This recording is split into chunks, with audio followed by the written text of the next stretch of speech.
Hi everyone, my name is John Cunningham-Ryan and I'm a Senior Library Assistant with the Wexford Library Services.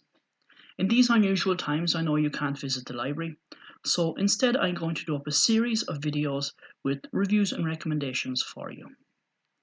So without further ado, as I said, we're already in unusual times, so I'm going to cover a few books in one of my favourite genres, which is the post-apocalyptic genre. The first book I'd like to recommend is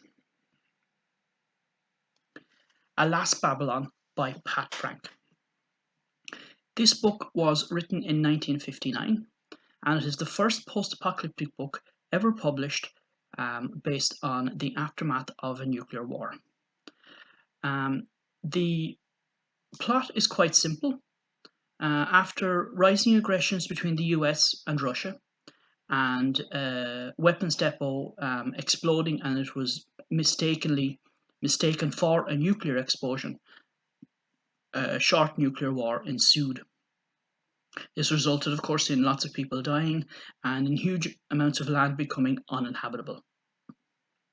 So in this book, we chart the lives of a small group of people rebuilding their village after nuclear war. As I said, it's one of the very first books written on a nuclear apocalypse, and it is really, really interesting. One of the main reasons why I love this genre is that these books get rid of all modern day distractions and they strip a book down to its bare bones.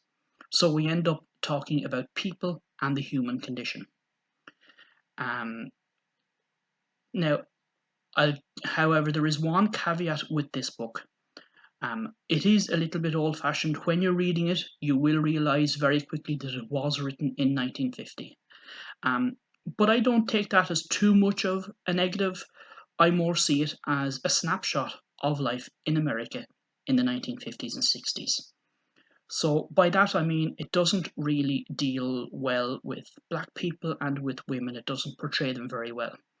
Although the author actually, in his time, was probably quite forward thinking and he did include them and try to give them strong characters. But certainly if the book was written and released today, it would fall short of what we would accept.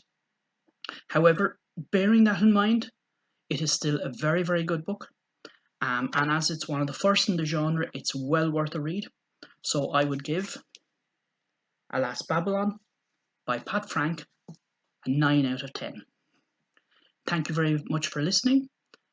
Comment below if you've read the book and please share my video. Thank you.